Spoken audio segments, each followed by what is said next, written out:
السلام علیکم۔ آج کی اسٹوری لڑکیوں کو خاص طور پر سننی چاہیے، اور وہ لڑکیاں جو گھر میں رہتی ہیں، جن کو زمانے کی سمجھ نہیں ہوتی، اتار چڑھاؤ لوگوں کا پتہ نہیں ہوتا، ان کو خاص طور پر اس اسٹوری سے فائدہ اٹھانا چاہیے۔ چلیے اب میں اپنے اسٹوری کی طرف بڑھتی ہوں۔ اس وقت میں کم سن تھی، بہت معصوم تھی، مجھ کو زمانے کی چلن کا کچھ پتہ نہیں تھا۔ ہمارے گھر کا ماحول پاکیزہ تھا۔ امی کی طبیعت بھی کچھ آرام طلبی اور لاپرواہی زیادہ تھی، تبھی وہ اپنی اولاد پر کڑی نگاہ نہیں رکھتی تھی، جبکہ والد صاحب کمانے کی غرض سے سعودی عربیہ گئے ہوئے تھے۔ ابو کی غیر موجودگی میں گھر کلی طور پر میری ماں کی نگرانی میں تھا۔ ہمارے ساتھ نانی اماں رہتی تھیں، چونکہ وہ بیوہ تھیں اور ماموں ممانی ان کا زیادہ خیال نہیں رکھتے تھے، تو امی ان کو اپنے ہاں لے کر آ گئی تھیں، کیونکہ ہم لوگ بھی تو ابو کی غیر موجودگی کے باعث اکیلے رہ رہے تھے۔ ایسے میں کسی بزرگ کا گھر پر ہونا لازم تھا۔ ان دنوں نانی اماں کی عمر 65 سال سے اوپر ہو گئی تھی، مگر وہ ایک باہوش اور ہوشیار خاتون تھی۔ ان کو دنیا کی سمجھ تھی، لہذا وہ بات بات پر ہم کو روکتی ٹوکتی، تبھی وہ ہم کو اچھی نہیں لگتی تھی۔ امی تو کچھ بھی نہیں کہتی تھی، ہم جہاں مرضی آتے جاتے، سہیلیاں آتی، لیکن نانی اماں کو یہ آزادی ایک آنکھ نہ بھاتی، اور وہ ہم بہنوں سے بار بار کہتی تھیں، تم لوگوں کو خبر نہیں ہے زمانہ کتنا برا ہے، بے شک تم اچھی ہو لیکن زمانہ تو اچھا نہیں ہے، لہذا کسی کے گھر نہ جاؤ، نہ کسی کو اپنے پاس بلایا کرو۔ ان کے ایسا کہنے کی وجہ سے ہمیں غصہ آتا اور ہمارا سر دکھنے لگتا۔ ہم بہنیں امی سے شکایت کرتی، امی جان دیکھیے، آپ کی ماں ہر وقت ہم کو روکتی ٹوکتی ہے، ہم جہاں مرضی آئے جائیں، آخر ان کو کیا ہے؟ بیٹی وہ تمہارے بھلے کی سوچتی ہیں، تبھی ٹوکتی ہیں وہ، تو ان کی بات کا برا نہ مانا کرو۔ تم لوگ کرتے تو اپنی مرضی ہو، پھر کیوں ان کی باتوں کا برا مانتی ہو؟ نانی اماں سے پھر یہی کہتی، امی جان یہ بچیاں ہیں، ان کو سہیلیوں سے ملنے دیا کریں، اتنی زیادہ روک ٹوک بھی اچھی نہیں ہوتی، وہ جہاں جاتی ہیں بتا کر جاتی ہیں، ان کی ساری سہیلیوں کو ہم جانتے ہیں، آپ تو بس بچیوں کے پیچھے ہی پڑی رہتی ہیں۔ امی کے ایسا کہنے پر نانی جان دل محسوس کر بیٹھتی اور خاموش ہو جاتی، مگر 4 دن بعد پھر ہمیں سمجھانا شروع کر دیتی۔ نانی سے ہماری اکثر چپکلش ہو جاتی، تو وہ ہم کو بدتمیز، زبان دراز اور نافرمان کہنے لگتی، حالانکہ ہم سے پیار بھی بہت کرتی تھی۔ خیر وقت گزرتا رہا، ابو تو 2 سال بعد 1-2 ماہ کے لیے آتے، مہمانوں کی طرح چلے جاتے۔ ہمارا کوئی بھائی نہیں تھا، ہم 3 بہنیں تھیں۔ ابو بہت پیار کرتے تھے، جب وہ سعودی عرب سے آتے ہمارے لیے قسم قسم کے کپڑے، پرفیوم، دیگر بہت سی اشیاء اور تحفے لاتے، اور وہ ہمارے لیے عید کا دن ہوتا۔ ہم اپنے ابو کی جدائی کے عادی ہو گئے تھے، اگر ان کا انتظار ہوتا تو ان قیمتی اشیاء اور تحائف کی وجہ سے جو وہ ہمارے لیے لاتے تھے، وہ رقم بھی امی جان کو باقاعدگی سے بھجواتے تھے۔ ہمیں گھر میں ہر آسائش اور سہولت تھی، کسی شے کی کمی نہیں تھی۔ ایک خالص تھی تو ہماری نانی جان تھیں،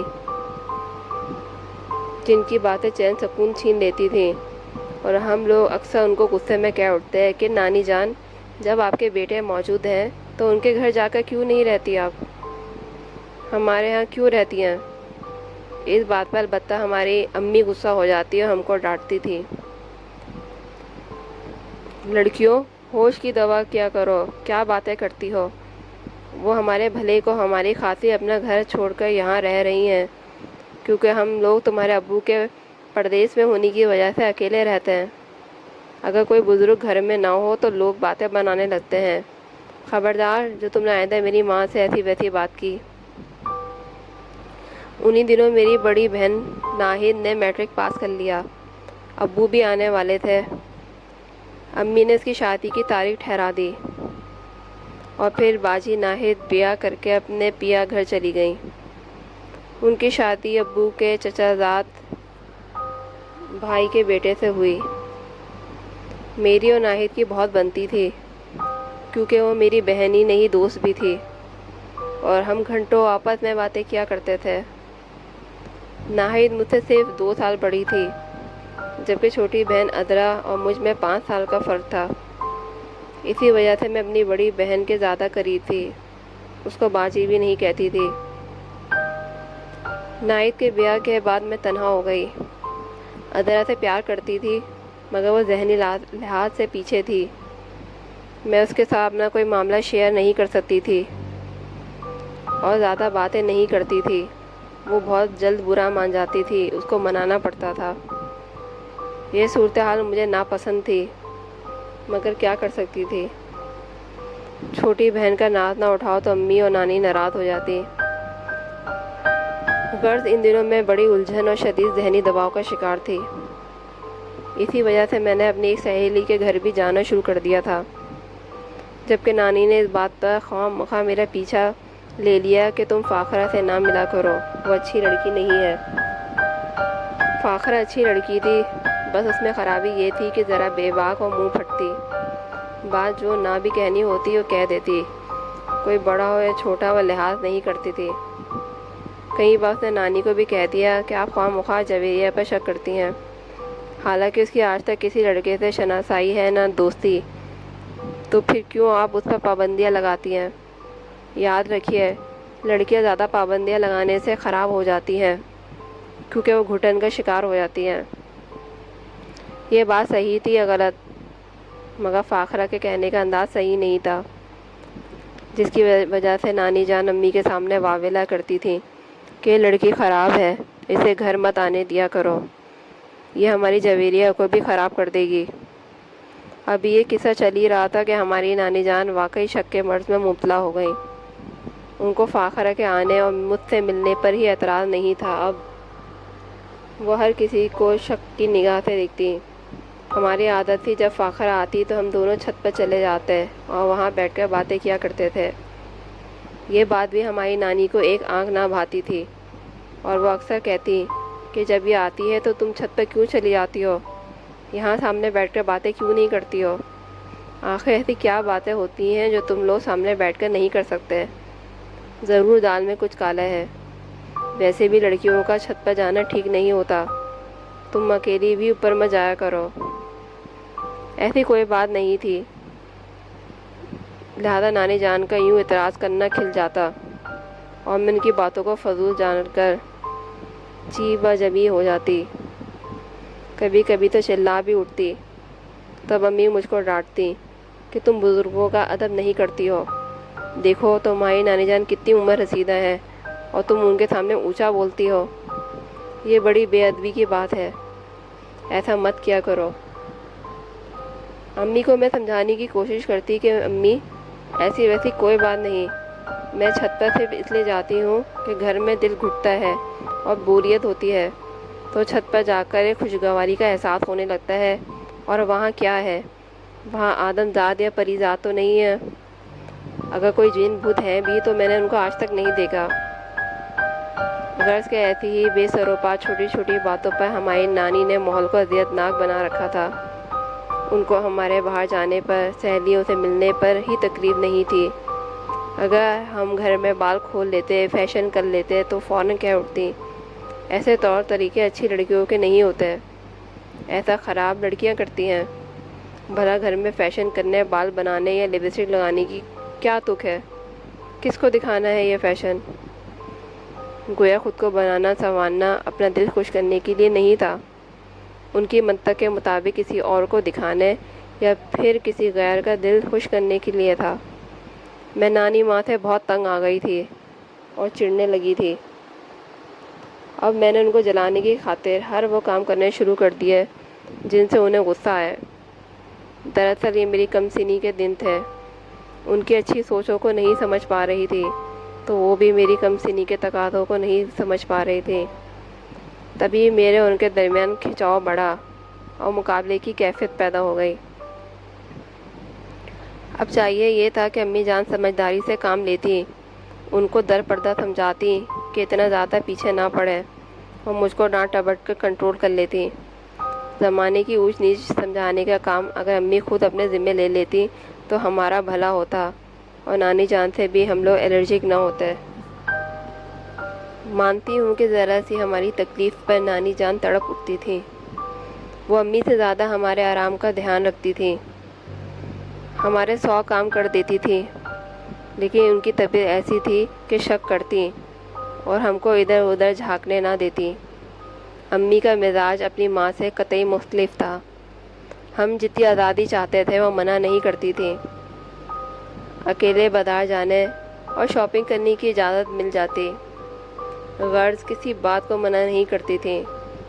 بس وہ زیادہ وقت اپنے کمرے میں لیٹی رہتی، میوزک سنتی یا ٹی وی دیکھتی رہتی۔ گھر کا تمام انتظام نانی جان سنبھالتی اور ہمارے گھر کا دھیان بھی وہی رکھتی۔ شاید ہی یہی وجہ ہو کہ ہمارا خیال رکھنا بھی وہ اپنی ذمہ داری سمجھتی ہوں۔ کچھ دنوں سے نانی سے میری بول چال بند تھی، کیونکہ جب بھی میرا جی چاہتا تھا میں دروازے پر چلی جاتی اور سڑک کا نظارہ کرتی، باہر جھانکتی یا پھر چھت پر جا کر وہاں سے گلی میں جھانکتی۔ جب کافی دیر ہو جاتی نانی کو میری فکر ستانے لگتی، وہ چھت پر آ جاتی اور آوازیں دیتی، جویریہ اب اتر آؤ، بری بات ہے، کب سے جھانک رہی ہو؟ تم کو یوں جھانکتا تاکتا دیکھ کر پاس اڑوس پڑوس والے یا گلی محلے والے کیا سوچتے ہوں گے کہ اس کا باپ یہاں نہیں ہے تو اسے روکنے والا بھی کوئی نہیں ہے۔ بیٹا یہ بری بات ہے۔ تب اف اف کرتے ہوئے میں ماتھا پیٹتے ہوئے نیچے اتر آتی، دروازے سے جھانکتی تو وہاں آ جاتی اور دروازہ بند کر کے کہتی، بیٹی یہ شریفوں کا طریقہ نہیں ہے، جوان بیٹیاں ایسے دروازوں سے سر نکال کر باہر نہیں کھڑی ہوتی۔ آخر تمہیں کس کا انتظار ہے؟ بس اس آخری جملے پر تو میرے تن بدن میں آگ ہی لگ جاتی اور سوچتی کہ ان کو ایسا کچھ کر کے دکھاؤں گی تو ان کو پتہ چلے گا کہ خراب لڑکیاں کیسی ہوتی ہیں، جبکہ میں خراب ہوں نہیں اور یہ ہر وقت مجھ کو خراب لڑکیوں جیسا سمجھتی ہیں۔ میں 16 سال کی تھی تب میری سہیلیاں بھی حیران تھی کہ عام لڑکیوں جیسی نہیں ہے۔ وہ کہتی تھی، جویریہ سنا ہے کہ ہر انسان ایک دفعہ محبت ضرور کرتا ہے، لیکن تم نے یہ قدم نہیں اٹھایا، تم کو مبارک ہو۔ ان کے ایسا کہنے پر میں اپنے آپ کو خوش نصیب سمجھتی تھی کہ گونوں گو مسائل سے بچی ہوئی تھی، ورنہ کیا میری نانی جان مجھے زندہ چھوڑتی۔ مجھ کو آج کے دنوں پر فخر تھا کہ کل کے بارے میں نہیں جانتی تھی کہ میرے ساتھ کیا ہونے والا ہے۔ کل کے بارے میں تو کوئی بھی نہیں جانتا۔ میں یہ بھی سوچتی تھی کہ شاید میں اتنی خوبصورت نہیں ہوں کہ کوئی مجھ پر نظر التفات کرے۔ ایک دن میں چھت پر بیٹھی رسالہ پڑھ رہی تھی کہ ساتھ والی چھت سے کسی نے مجھ پر کھجور کی گٹلی ماری۔ میں نے چونک کر دیکھا کہ ہمسایوں کا لڑکا سلمان تھا، ساتھ اس کا کزن بھی تھا۔ وہ دونوں مسکرا رہے تھے۔ سلمان کافی خوبصورت تھا۔ اس نے مجھے مخاطب کیا، جویریہ بچپن میں تو تم ہمارے ساتھ کھیلا کرتی تھی اور اب پردہ کر لیا ہے، اب ہم بڑے جو ہو گئے ہیں، لیکن تم تو کبھی چھت پر آتے ہی نہیں۔ میں نے جواب دیا، کیا تم چھت پر آتی ہو؟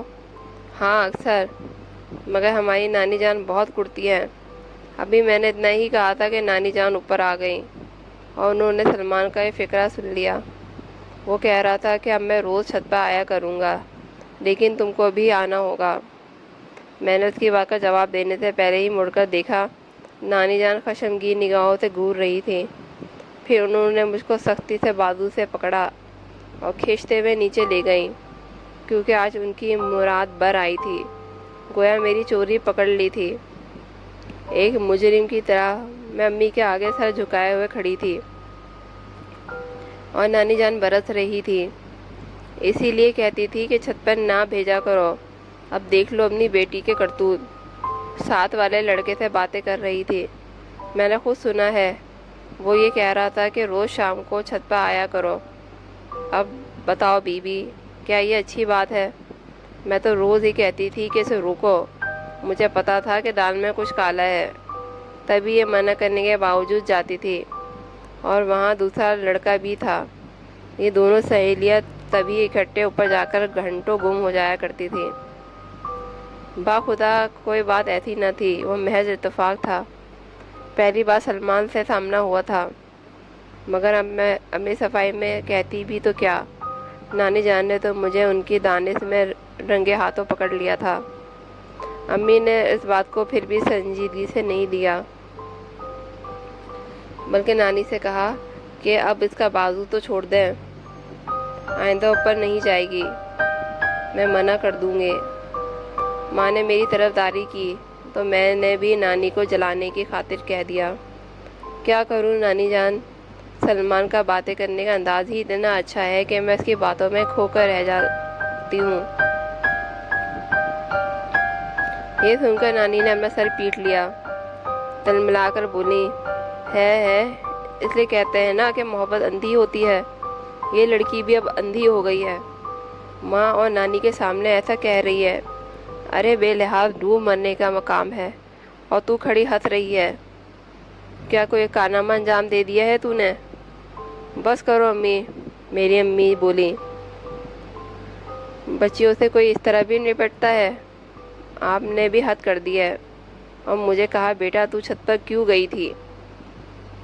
امی جان خدا کی قسم، میں ویسے ہی گئی تھی کہ اتفاق ہو گیا کہ سلمان آ گیا، حالانکہ اس سے پہلے وہ کبھی نہیں آتا تھا۔ اچھا تو اب آئندہ نہیں جانا؟ جی اچھا امی جان، نہیں جاؤں گی۔ یہ کہہ کر میں نے سر جھکا لیا۔ میں تو یہ کہہ کر اپنے کمرے میں چلی گئی، کیونکہ اب نانی بیٹھی رو رہی تھی اور کہہ رہی تھی، ہاں کیا میں پاگل ہوں یا جھوٹی ہوں؟ یہاں میری یہ توقیر، اب نہیں رہوں گی، اپنے بیٹے کے گھر چلی جاؤں گی۔ ان کی ایسی باتیں سننے کو جگر چاہیے تھا۔ بس میں نے بھی اپنی کنی کترا کر اپنے کمرے کا دروازہ بند کر لیا۔ ادھر سلمان کی بھولی بھالی صورت آنکھوں میں پھرنے لگی، ادھر اس کی بات ذہن میں گھومتی رہی۔ اس واقعے کے ہفتے بعد جب نانی اپنے کمرے میں سو رہی تھی تو میں دبے قدموں چھت پر پہنچی۔ حیرت کی بات ہے کہ سلمان بھی میرا انتظار کر رہا تھا۔ مجھے دیکھ کر بولا، شکر ہے تم آ گئی، ورنہ میں تو یہاں سوکھ کر کاٹا ہو جاتا۔ جانتی ہو کہ کب سے انتظار کر رہا تھا؟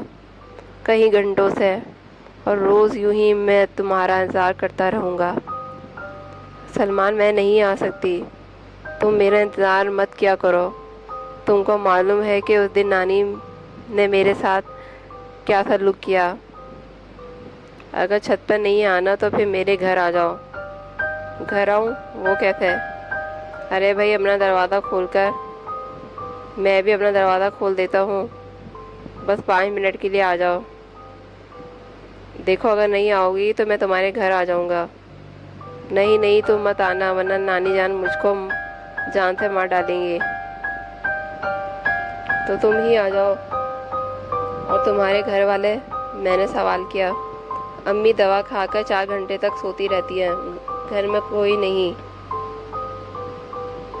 مجھ پاگل نے اس کی بات کا اعتبار کر لیا اور اس کے گھر چلی گئی۔